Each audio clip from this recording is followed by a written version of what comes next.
For more than half his life, Jamie Doss of Fort Gay, West Virginia, has been addicted to opioids. The addiction started more than 21 years ago after his doctor prescribed OxyContin for a back injury, and it almost cost him everything.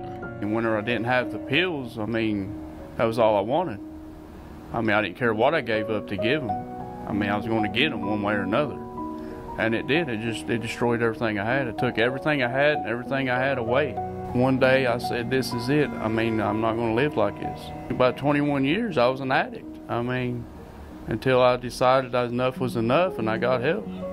And I came here to OBP. Here at OBP Health in Louisa, Kentucky, Jamie has been receiving medication-assisted treatment and counseling for nearly 9 months. With medication-assisted treatment, a controlled medication called Suboxone is carefully administered to control painful withdrawal symptoms.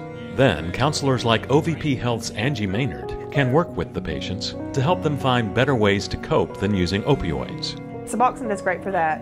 And then we want to look at the triggers and cravings that they have, because the very first thing we got to get a handle on is what causes those and what we can do to help get some coping skills in place so they won't have the cravings as badly, and that when they have those triggers, instead of going to use, they're going to one of those coping skills. I've learned a lot from counseling. I enjoy it. I love coming to counseling and group therapy. It really helps. I could come to her with anything and she would help me come through that regardless, you know what I'm saying, of what it may be. I feel that, I could come to her, and that's good. It's trust.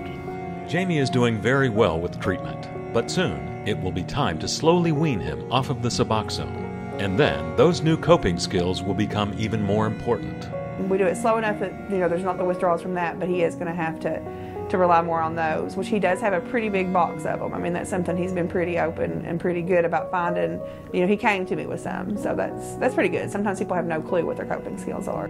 Now, less than 9 months after walking through the door at rock bottom, Jamie's life and his outlook are night and day different. Oh, it's totally different. I've got more. I feel better. I feel better about myself.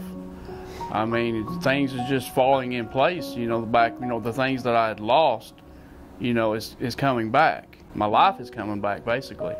My life is coming back, slowly but surely. And Jamie is now eager to show others how they can find what they've lost to addiction. There's hope. All I can say is, there's hope and there's help. You just got to, go get it.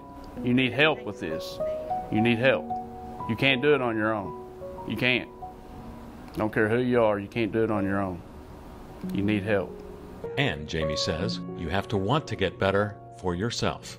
If you don't want it, there's no sense in even doing it. Because I've done treatments before. I've done it for other people, my mom, my grandma. I didn't want it. It didn't work. I didn't want it. This time I want it. Ultimately, you're doing it for yourself. So you do have to have that desire for yourself before you can do it, and the want to for yourself before you really can, I think, truly grasp it. Now, sometimes you can come in because someone else suggests it and you get there through counseling and through groups and stuff, but I think, at some point that has to click if you're going to be successful. Frequently, Angie says, people suffering from addiction are hesitant to seek treatment because they don't want to feel judged or treated as if they're lesser than. But at OBP Health, she says that's never an issue.